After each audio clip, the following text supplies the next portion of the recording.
Hey guys, what's up? Welcome to yet another series of Mega Architectural Mantras. Today we are going to discuss a very important topic. Thumbnail में तो आप देख ही चुके हैं.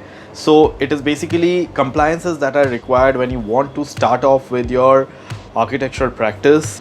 अगर आप सोच रहे हैं कि इस लॉकडाउन के दौरान when there is a job scarcity in the market, आप अपना खुद का architecture firm start करना चाहेंगे. So इसके लिए what are the things you should keep in mind so that all your compliances are met through very methodically. और इस पे काम करना बहुत ज़रूरी होता है initially because this creates a very important aspect of building up your firm.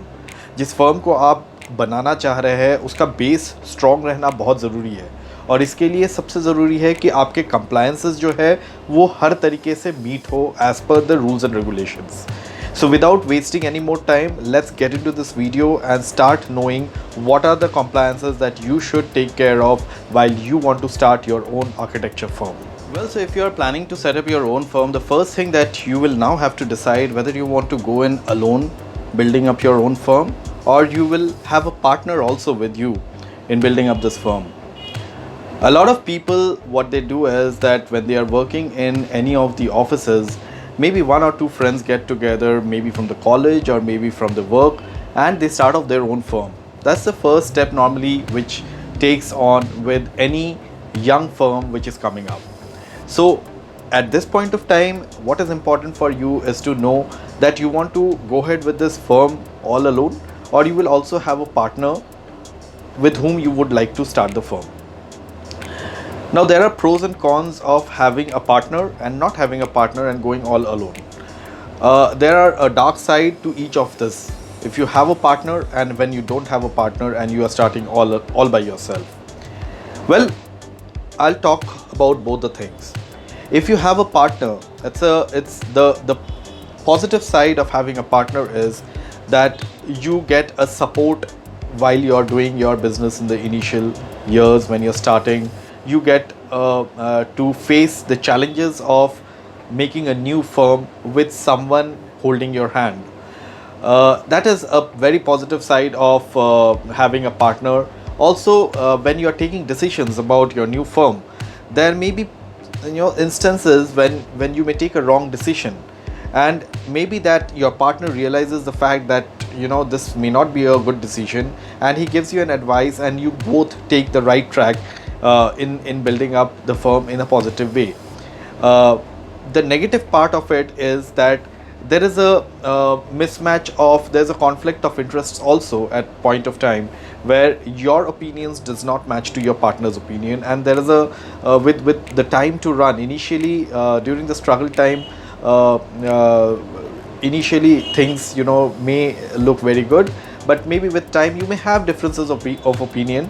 Well, you should also take those differences of opinion very positively and respect each other's opinion to grow your firm into a more stronger firm. But because of these differences of opinion, a lot of times tussles happen. So if you are starting alone, you will be having this one advantage that you can take your own decisions and your own take on whatever you want to do in your firm. But remember, as I also told you, if you're taking a wrong decision, you may not realize it. Maybe if you would have had a partner, he would have realized it and he would have shown you the right way ahead.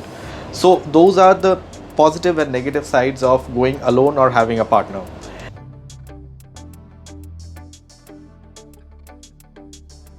So once you decide that you want to have a partner or you want to go ahead alone in your business, the next step that you have is decide on a firm's name. I'm sure everybody's dream is to have a very catchy name for your firm, and now it's the time that you decide on a name that you want to keep for your architecture firm or your interior designing firm. Once you decide on this name, then the next step would be that what kind of a firm would you like to establish and how would you like to register your firm? Would this be a partnership firm? Would this be a proprietorship firm? Or it should be an LLP firm. Now I'll give you a short description about what are the differences between these firms. What is a proprietorship firm? When you plan to do your business all alone and you are the sole operator of your business, your company registration should be under a proprietorship firm. The status of proprietorship comes only when you are all alone in your business and you don't have a partner with you. Once the number of operators in the business or the leaders in the business are more than two, it changes to either a partnership firm or an LLP firm. Now, what is the difference between a partnership firm and an LLP firm? In a partnership firm, it is normally that you decide on the fact that how many partners are going to operate this firm, whether it's going to be one partner or two partner or three partner. Normally friends collaborate together to start off a business, and in that case maybe 2, 3 or 4 friends, when they come together, all the 4 becomes partner of the firm and they divide the shares of the firm accordingly. So if there may be 4 partners, they may divide the share into 25% each, or if there are 2 partners, they may divide the shares of the firm into 50% each. And you also make an agreement of partnership where you decide that who is going to take what partnership of the profits or the yearly revenue. This is one type. The second type is LLP, that is limited liability partnership. This is almost like a partnership firm, but the only thing is that the liability aspects of the partners are taken care of. So in case there is any kind of a mishap, in the company, the liability or the burdens of any kind of financial things will not directly come on to the partners, but obviously they will be responsible for it and they will have to give the answers for whatever has happened. In case of a partnership, normal partnership firm, you are directly financially also burdened with the responsibility of any mishaps which happens in your business. So this is where we talk about what kind of registrations you can do. Once you decide on what kind of a registration you would like to take, then you can take hold of a CA who can help you with all these registrations to be done. Remember that your CA should be a reputed firm, because they will guide you through the best possible ways and help you create all the compliances very methodically.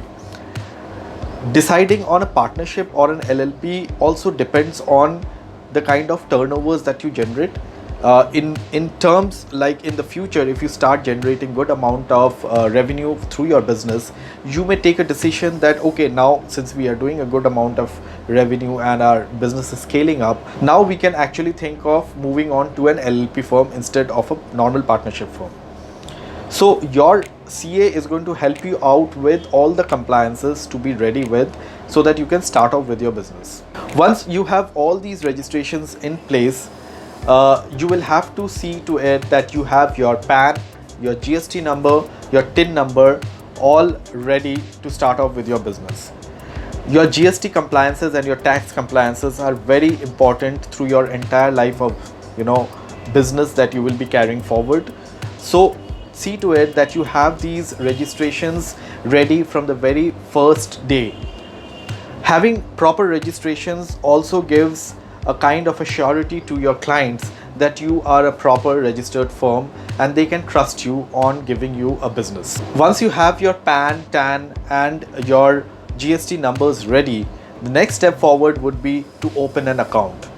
This is not going to be a normal savings account. It is going to be a current account, and you can approach any bank which you're comfortable with, or maybe even you have your account with, that you would like to open your company's current account in that bank.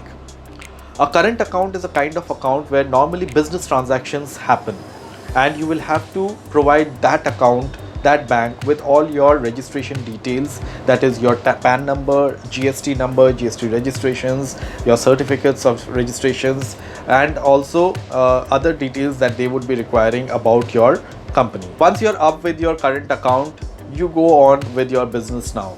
You can do transactions in your banks and start off taking money from your clients. If you have a project in hand, there you go, you can actually bill them, and with your normally taxation in place, so you will have to create your proper invoices and bill your clients with your GST number, and you can have the transactions done in your bank. But remember one thing, after all these things are done, you will be having a responsibility to be carried out month on month, quarterly and yearly. and these responsibilities are taking care of your compliances. Be very systematic about your accounts. Keep proper track of your accounts. Maintain your books very properly about your accounts. File your GST on time every month. File your advance taxes on time. Get hold of anything that you have and you know should be done for all your tax compliances. Don't leave any stone unturned, because these are the most essential blocks that builds up your company's foundation.